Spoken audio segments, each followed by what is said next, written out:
Olá, eu sou o Jonathan Carter. E eu sou a Vitória Queiroz.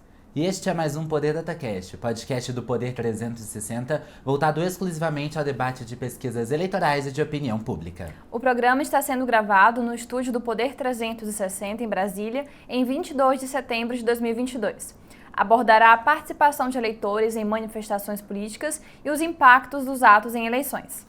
O Poder DataCast recebe neste episódio Bruna Brelas, presidente da União Nacional dos Estudantes, estudante de Direito. É a primeira mulher negra à frente da entidade e também a primeira estudante da região norte no cargo. Também presidiu a União Estadual dos Estudantes do Amazonas de 2015 a 2017.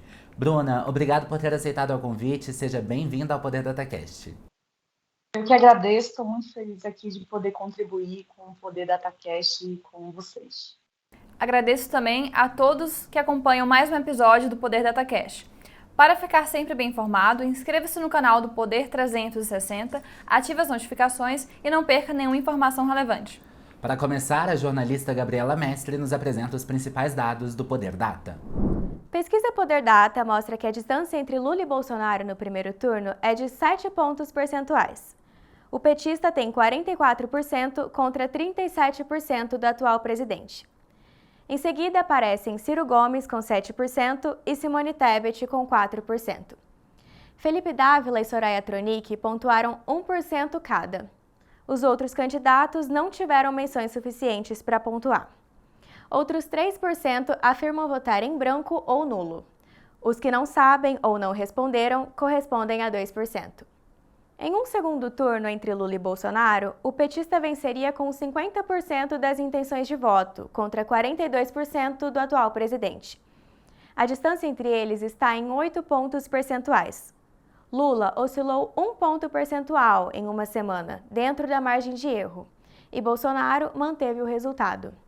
A pesquisa foi realizada de 18 a 20 de setembro de 2022. O levantamento ouviu 3.500 pessoas em 301 municípios nas 27 unidades da federação. A margem de erro é de 2 pontos percentuais para mais ou para menos, em um intervalo de confiança de 95%. O registro da pesquisa no TSE é BR-00407/2022. O Poder Data também questionou se os eleitores pretendem participar de alguma manifestação de apoio a seus candidatos. 45% afirmam que sim, enquanto 50% dizem que não. 6% não souberam responder. Entre os que declaram voto em Bolsonaro no primeiro turno, a taxa dos que devem ir aos eventos vai a 65%. São 32% os que dizem que não devem participar. Entre os que dizem votar em Lula, 56% não pretendem ir aos atos de apoio e 39% pretendem. Bruna, nessa rodada, a pesquisa Poder Data perguntou aos entrevistados se eles pretendem participar de alguma manifestação em apoio a algum candidato a presidente. Metade dos eleitores dizem que não, 44% dizem que sim. Como você percebe essa divisão entre os eleitores? Eu acredito que é um dado interessante, porque a gente está vivendo uma eleição muito histórica, né?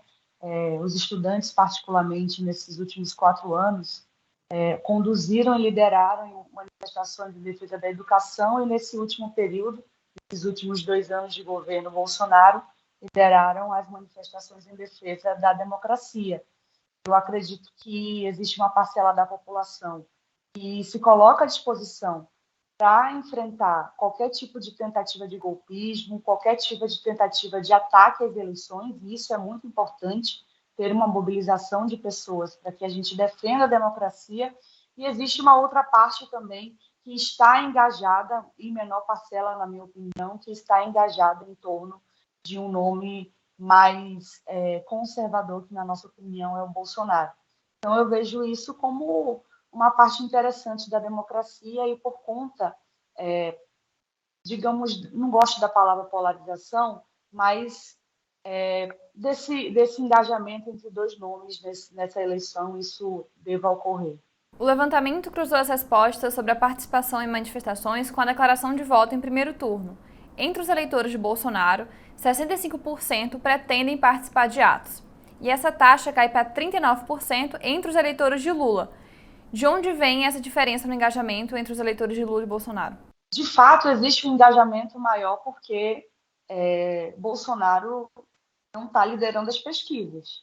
Então, é natural que haja um engajamento do eleitor do Bolsonaro, que tem diminuído em proporção nas ruas, pelo que era antes, pelo que representava antes, com maior força, e tem diminuído a proporção exatamente porque existe uma grande chance de Bolsonaro perder as eleições.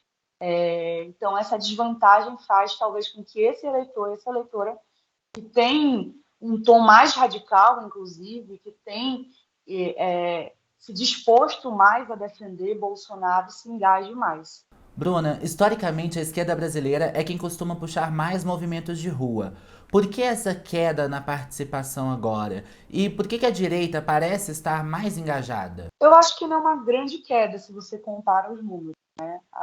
Eu acho que a gente está há 4 anos se mobilizando contra o atual governo. Assim.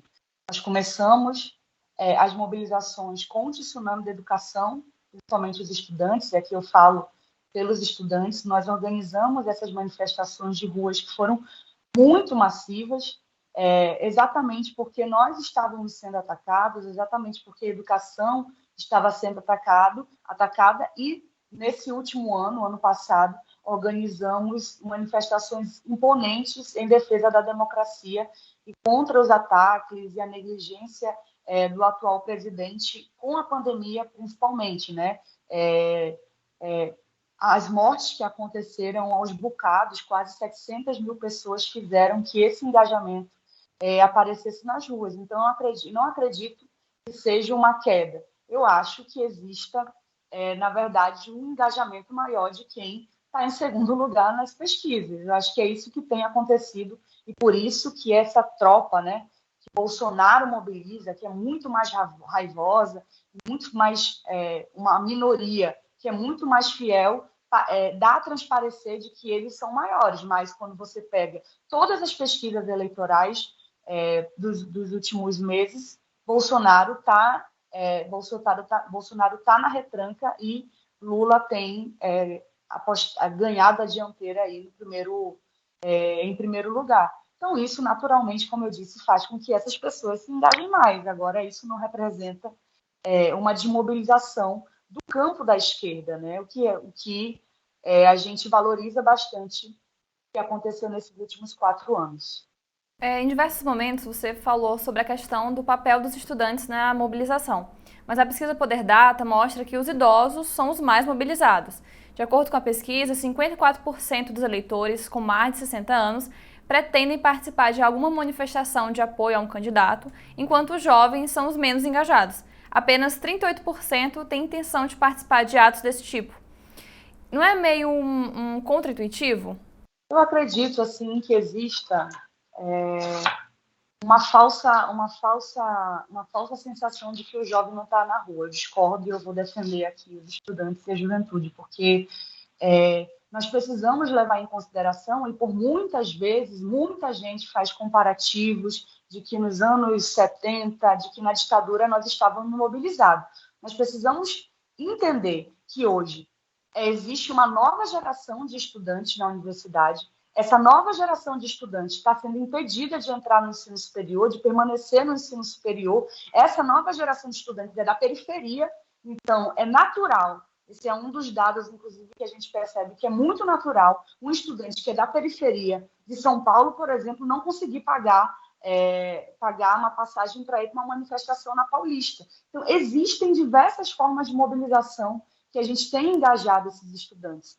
Então, eu acho ainda um argumento de que existe um eleitorado do atual presidente que é mais engajado, de fato é uma maioria mais velha, mas não quer dizer que a juventude está desmobilizada. Existem outras formas de mobilização que a gente tem engajado e percebido dessa geração. Então, acho que não, mesmo que exista uma menor proporção de porcentagens, a gente não deixou de se engajar. O que existe hoje é uma nova parcela da população dentro, especificamente da universidade, que não está conseguindo mais acessar o ensino superior. E quando você não tem dinheiro para comer, quando você não tem dinheiro para estudar, quando você não tem trabalho para manter a sua universidade, você, obviamente, fica incapacitado de entrar nas mobilizações. As mobilizações que acontecem de rua, elas têm um poder muito grande a partir da classe média brasileira. Então, o nosso desafio hoje é pensar novas formas de mobilização para que esse jovem, que é o mais interessado de ter acesso à educação, possa participar.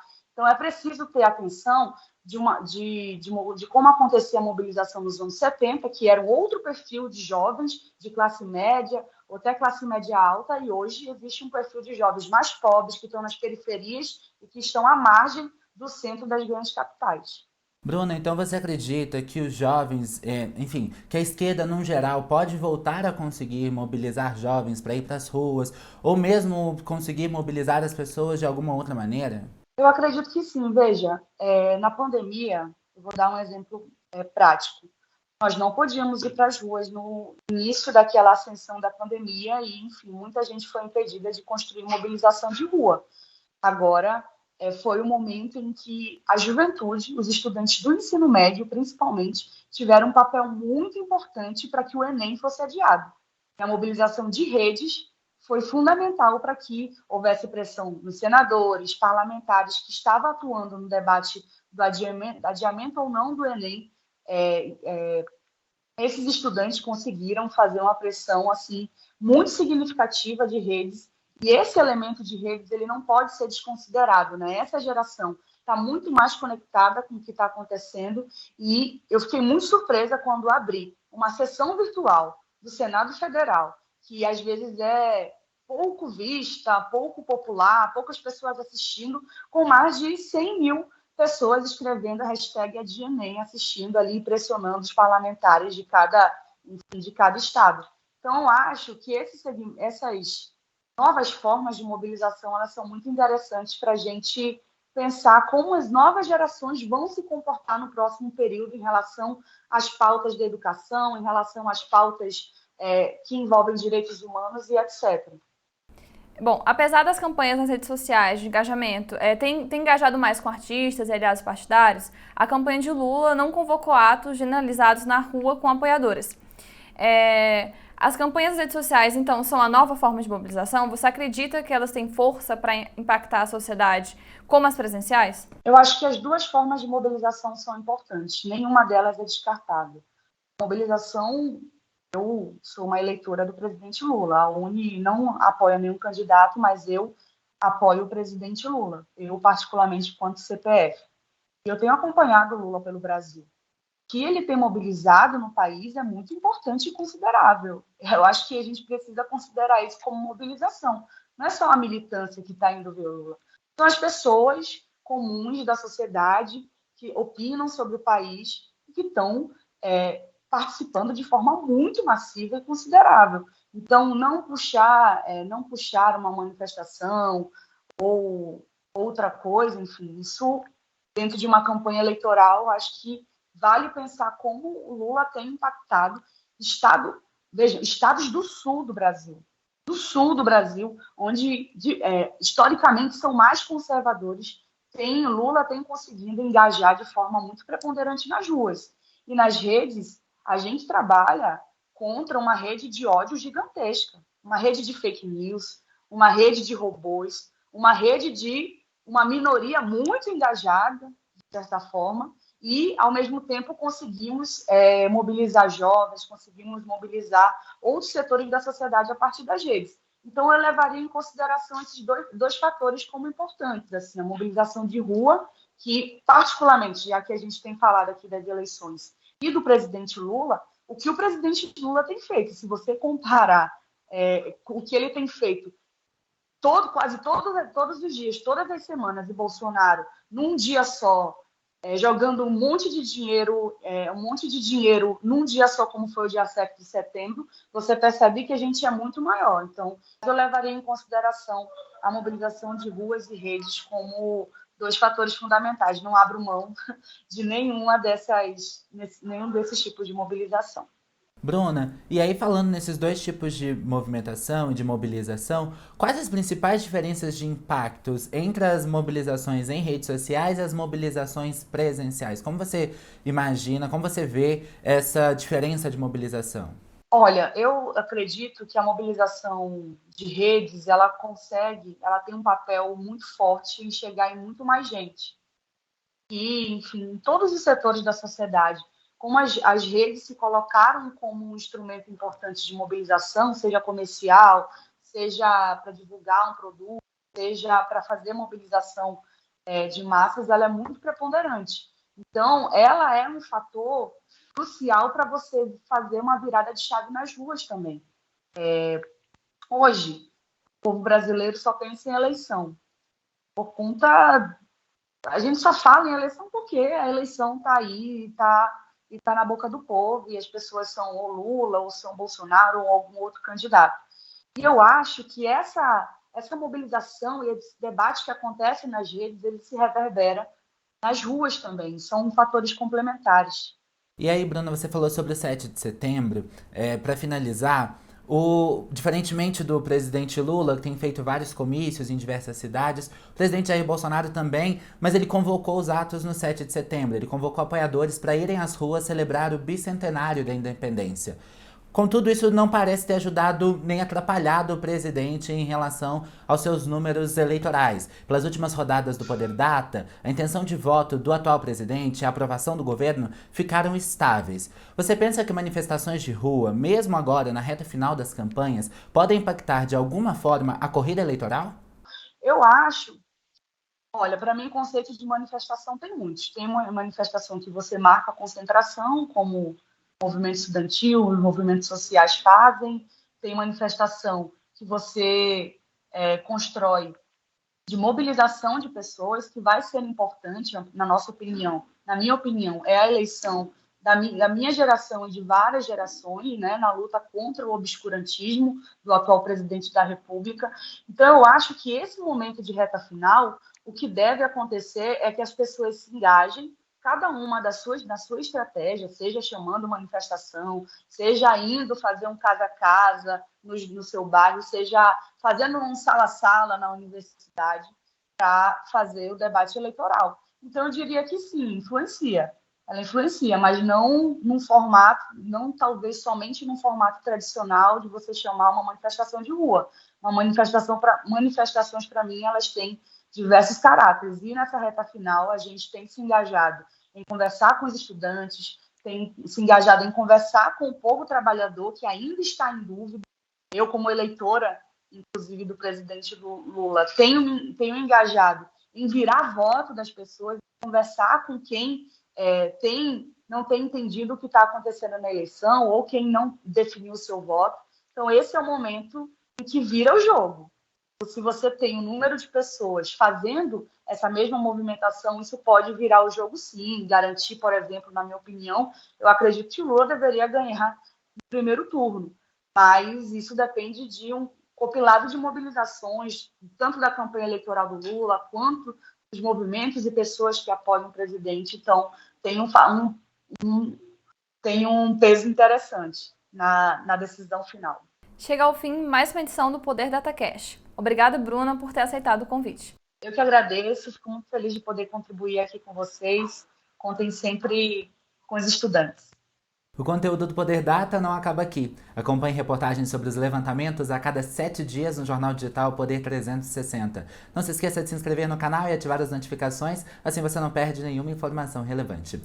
Obrigado a você que nos escutou e nos acompanhou em mais um episódio. Até a próxima! Até!